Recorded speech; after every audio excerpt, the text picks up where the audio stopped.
work and cook and do the garden, and I sit there and study. I cannot do that. I can't do it by myself. You have to be together. You have to be in the community. You have to run with the community. You cannot be anything special. Right? But the reason I say this is because I can't. I don't fear. I'm not afraid that something that he will scold at me or whatever. I come to him. I know that he loves me. So I feel that. So I just come from him. I tell him what in my heart. So fearlessness. I know that he's powerful. He can say it. He can do anything. But I'm not afraid. I don't fear that he will do that. So I just come and confront him whatever I want from my heart, and he know me. That's why when we build, we have this. He come. He love us like that. He love me like that. We have this 206. He come 207. So I feel that his unconditional love in his heart. And the same thing that when I come back on December 10th, I go back to Thai and I visit Thai, and I know that he loved me. So when Sister Sun Kong say, Thay Tinh might come from the United States and visit, we say, okay, it's just not his head, and he know that I'm there. So when you love someone, and someone you love, you know that you are always in your heart, and he know that I live here, I do work, I do practice. He know that. So he trusts me. At the beginning, he don't trust me. He say, "Oh, you're the young man. You go out, you will get trapped, with many in relationship." That's what he's afraid. He said, "I'm a young man. You go out, in school. There's so many attractions. You will be, That's the reason he don't let me go. So at the beginning, he don't trust that I can go by myself and do things in school. He want me to. He loved me. He want me to be in, to continue the path. And with unconditional love. Okay? So fearlessness is very important. You love someone.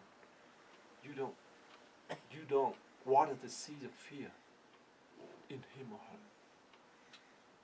You don't say the things that water the seeds of fear in that person. Everyone has some fear. It doesn't matter who you are. But we are truly love someone. You know that the thing that you say, the thing that you do, can invite the fear for that person. So if you truly love him or her, you will refrain of saying things that bring up the fear for that person. And you offer the generosity of fearlessness. In generous we have generosity of fearlessness. So in your heart, if you have that kind of unconditional love, you have the fearlessness in your heart.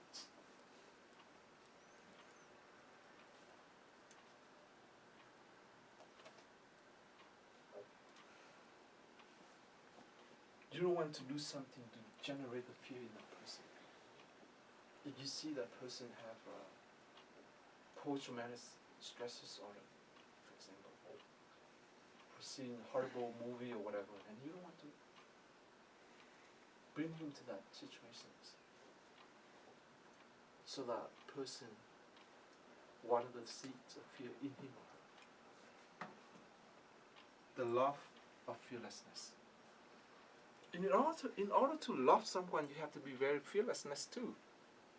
Right? You have to be fearlessness in order to love someone. You have to be strong enough to protect that person. Fearlessness.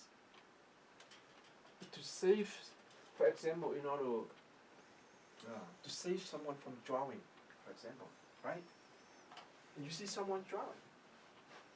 But if you have a lot of fear, you cannot jump in the water to save that person. You have to have the fearlessness and unconditional love to jump on the water and to save that person. Fearlessness.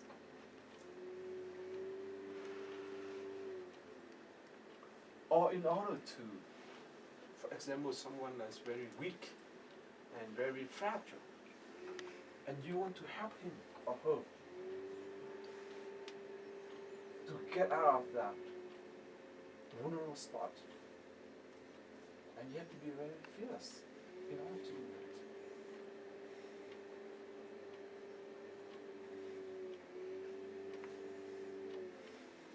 Otherwise you say, oh, if I jump in the water, I will drown, I will die, for example.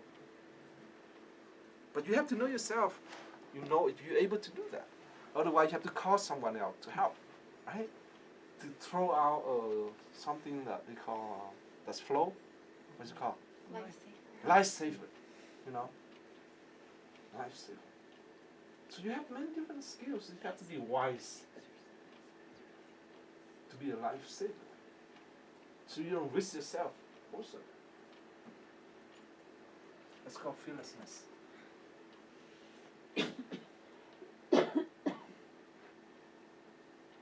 So true love, you have to have a fearlessness.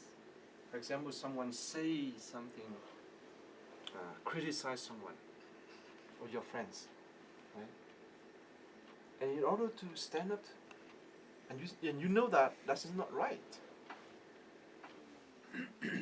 And in order to stand up and to protect that person, you have to have this kind of, to love that person, you have to be able to fearlessness to stand up and say the right things, correct that person, for example. So fearlessness.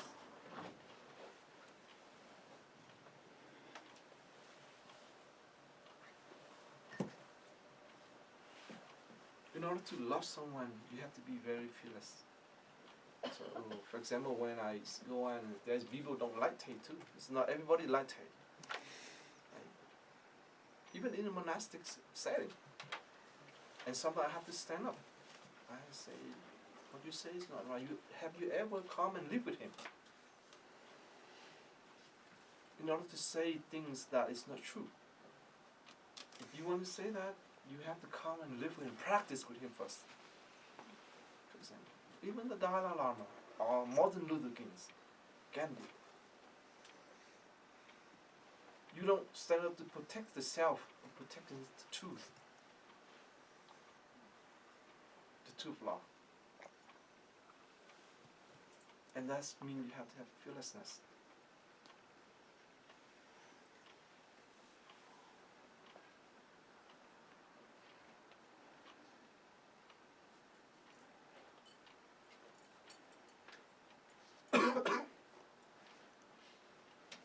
Sacrament.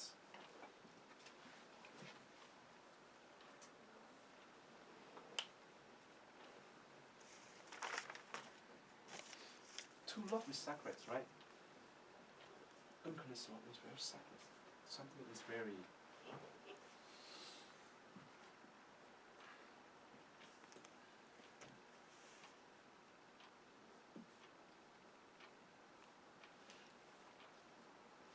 what is sacred mean to you?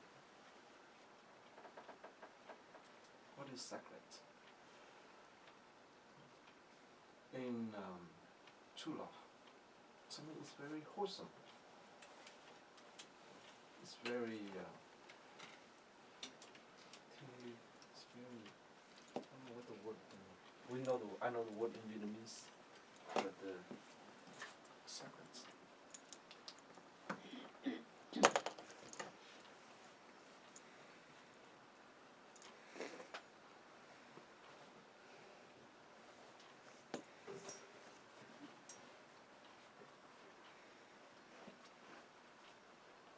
So what is sacred in true love?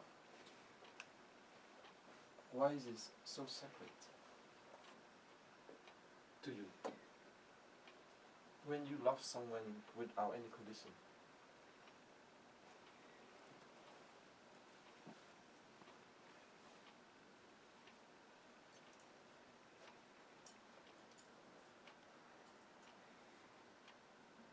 But when you love, I mean you remove your ego center.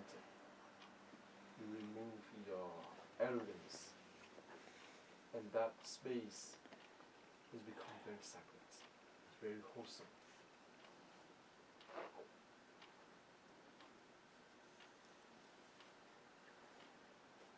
But not only saying that, you have to do the practice, you have to live the way.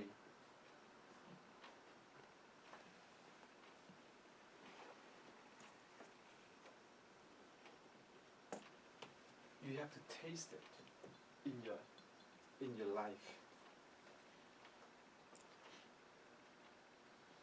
So when relationships become injuries, become troubling, that means the sacred in relationships is no longer there.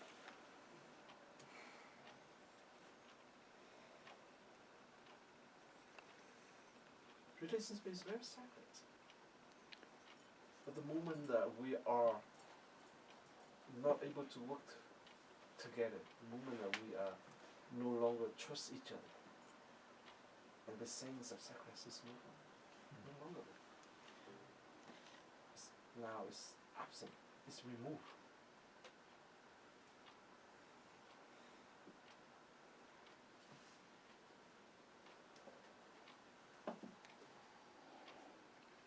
Every day we deal with our relationship. Here, we sit here, we have some kind of relationship with each other in a very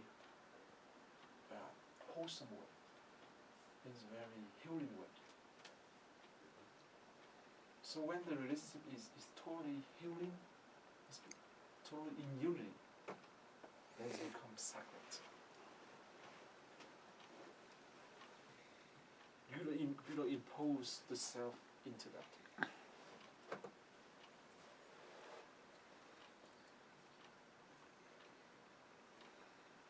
So these 12 characteristics I share with you. I don't read on this, but I just say all in my experience and see, and this in the meditation and see how that.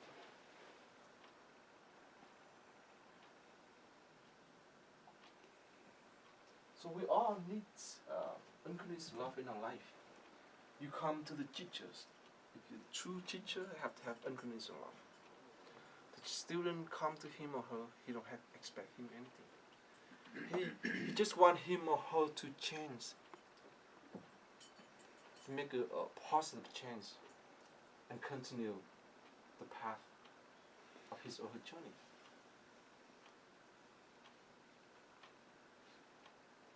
For example, when I come to Thay, you don't expect anything from me.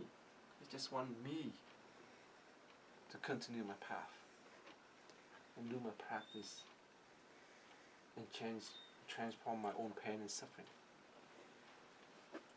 But if I don't do it, then what happens? That's my fault. It's not Thay's fault, right?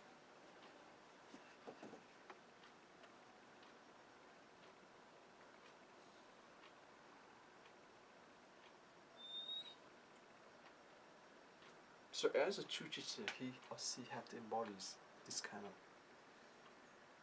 qualities of the mind, increasing love. The student come to study with him, he's okay. When the student leave, he give advice.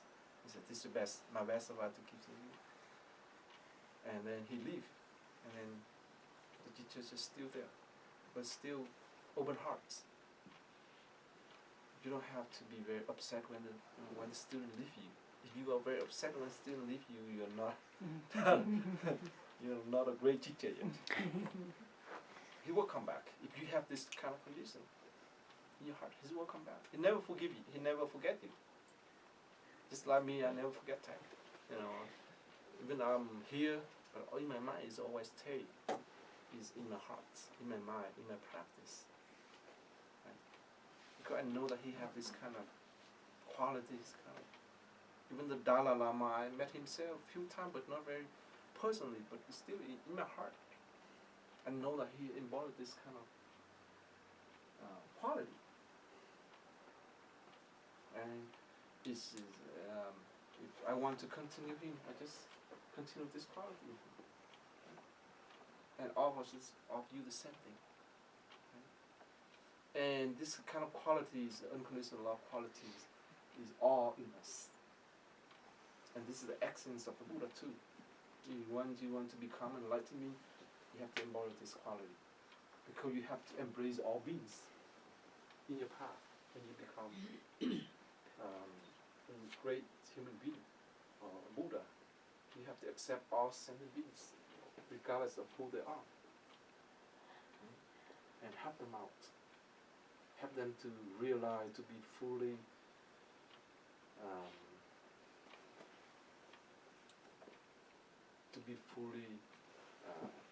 developed this kind of quality, so that we all, the world that we live in, are great human beings, So we don't have to create affliction for each other, create more pain and more suffering for each other. When you have this condition, these characteristics of so we have to try our best every day to live this kind of quality in us, to bring this quality in our life, in our breath, in our walk of life. You have to live this with. We cannot say it. We cannot just learn it by academically or intellectually. A lot of time we go to school is mostly we learn about academic and intellectually. So we have to actualize this in our life.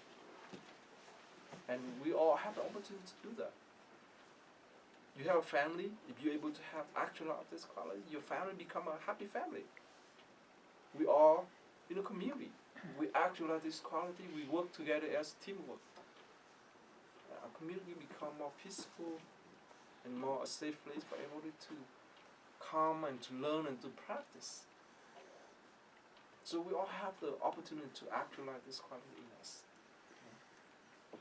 We can help each other out unconditionally.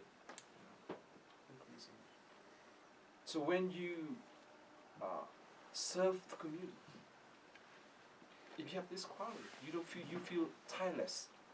You don't feel a lot of tired. You work a lot, but your body got tired, but you are recover very quickly. If you have this quality in you, tireless. And I can see the Thay work like a lot. And he write, he teach, and he do a lot. But he's very at peace because of this quality, this energy. So I would like you to embrace this, to actualize this in your family, in your community, in our community. Teamwork together, become friends of each other. There's people sometimes it's hard to be a friend with, but try. And try to communicate. Communicate within your own self, with your own five skandha. You have to communicate with your five skandha.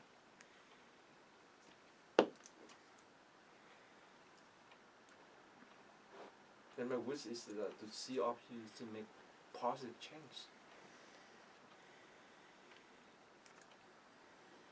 Positive transformations.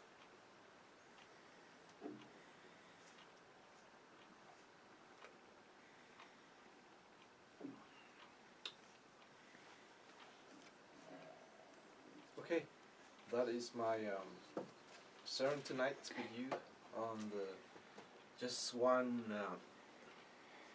immeasurable mind in the four immeasurable mind. This is one of them. But there are 12 characteristics of this immeasurable mind that we can practice, we can contemplate, and actualize this in our life.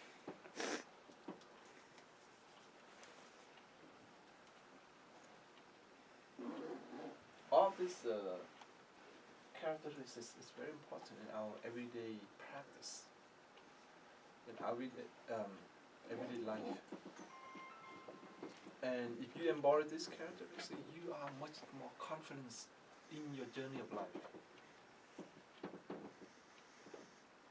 Now, when I was young, I was very very afraid of public speech. I never think I can able to give a talk on. Because come to the temple, I will say, oh, just do my individual practice. I will never able to share in a big group or give the Dharma talk. But as we travel, we learn and we have confidence in ourselves. But we just share generally from our hearts. Important is genuine in our hearts.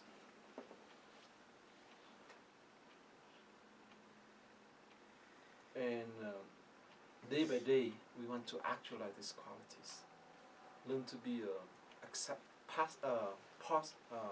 active acceptance. Do all the work in life.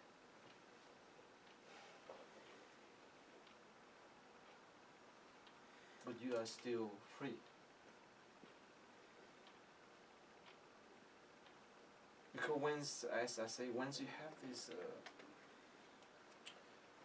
12 characteristics in your heart already, you will act, you will do. You will spend your life in a way that is so meaningful and so engaging.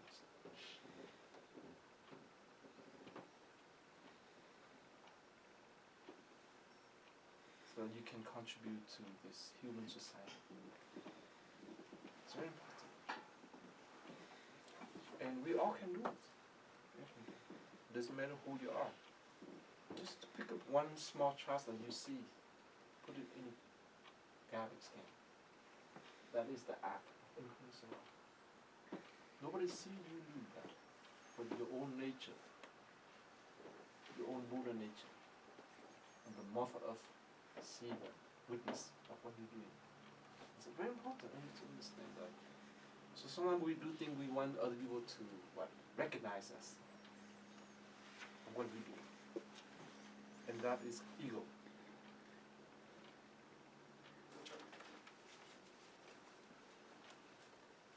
And when sometimes we want to do the practice, we want other people to recognize our practice. But when you have this condition, you don't need anybody to recognize it. Because the universe is universal to recognize what you do. And that's what the Buddha really does. Eon of lifetime. And when Mara, demons, energies, or demon person come and test you,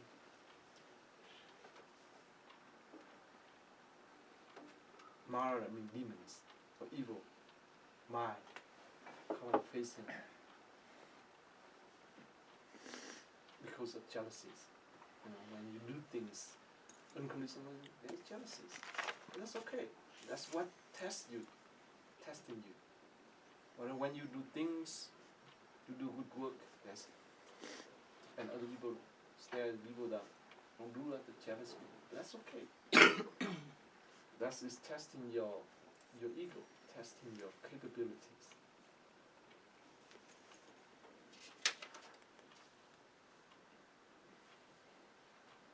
So everything that you do with the heart of unconditional love, you be in peace. Okay, so I'll have no time for you to questions. That's my habit. You should remind me time for questions. So then let's hold that for if you have any questions. Just take 5 minutes for some questions. So any other question? I have a question. The trust characteristic is standing out for me tonight, and how, especially over relationships that are a long time and that there's been a lot of suffering or pain around it, or a lot of injury, and even with the efforts of developing the characteristics of true love, that it's difficult to do that because there's this fundamental distrust. how do you go about working with that, or how would you suggest we work with that?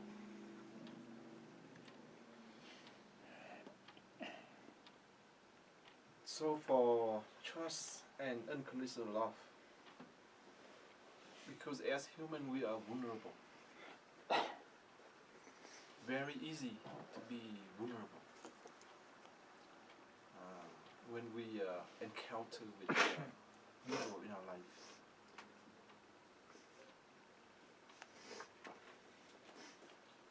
And the seeds of distrust is planted in us.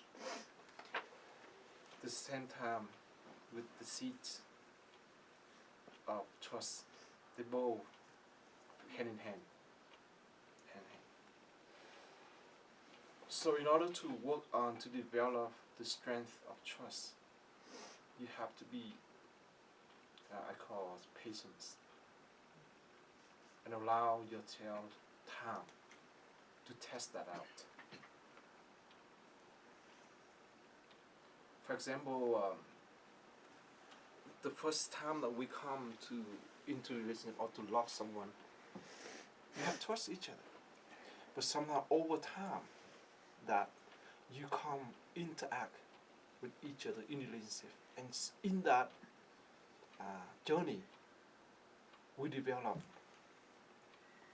this trust. At the same time, we develop trust. It depends on how we act with each other, how we live with each other, and how we practice with each other each day. And two persons can see and can feel the energy of that person, of their partner. And the important is what you do in every day that generates that kind of developed that kind of trust when you interact with each other. And at the same time, you can you also do and work with each other, but somehow that the energies and the disagreement that generates some kind of distrust among each other. So I think it's important how we live with each other, how we interact with each other, that develop that kind of trust over time. It takes some time. For example, you live with that person, somehow you come to trust that person because the way that he lives, the way that he say, or the way that he interact with you, it gives you trust.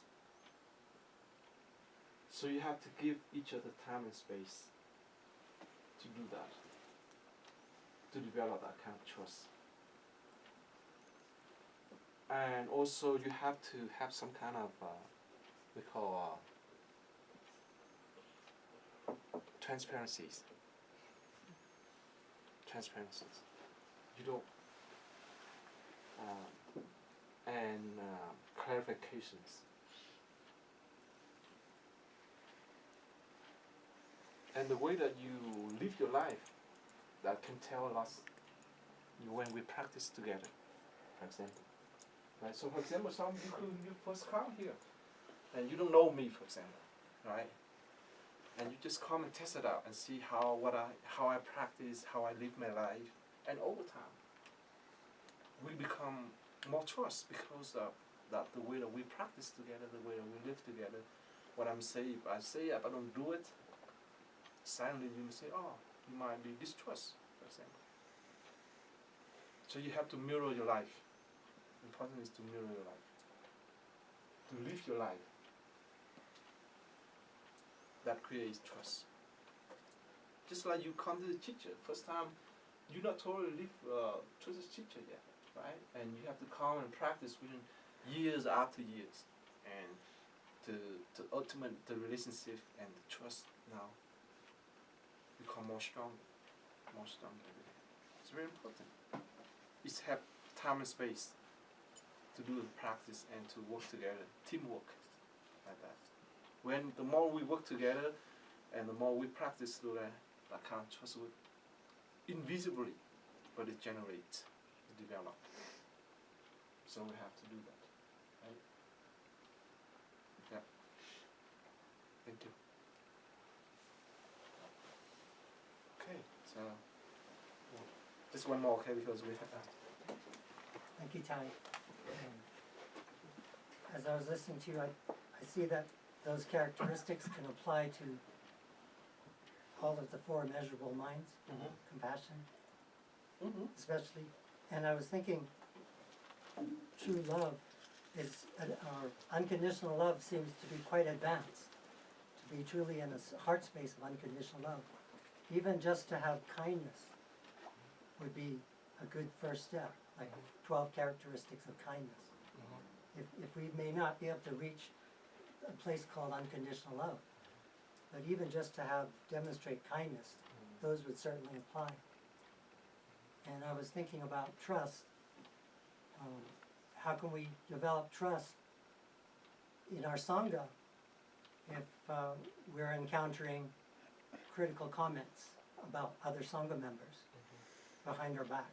That doesn't help cultivate trust. So those characteristics certainly applies to our Sangha in addressing the disharmony that's been going on for some time now. Unfortunately, the two people that are involved stepped out of the room. But anyway, I was thinking of what you said about acceptance, and I really appreciate that, about active acceptance versus passive acceptance, because that's precisely why from time to time I do address suffering that's happening, and it comes from the place of active acceptance, not to deny it, not to be passive about it, but coming from a place of fearlessness. So I'm sharing that because maybe sisters and brothers in here may not understand why I might from time to time address the suffering caused by wars or injustice. Like you mentioned, Martin Luther King or Thay or Dalai Lama, they speak about injustice. So I do that from that place of caring, of selflessness, not because I want to promote myself or to make an agenda. So I just wanted to share that. I appreciate you saying that about acceptance, because many people don't embody that active acceptance. Oh, yeah. That is a necessary part of speaking when we need to speak up. So thank you, Thay. Thank you, Joseph. Yeah, I say that in a community and family, we're not always in harmony with each other. For me, that's okay. We have to have a big heart and to embrace everybody. An important thing is I say that not to talk behind the back. Of anybody, that is for me is not good.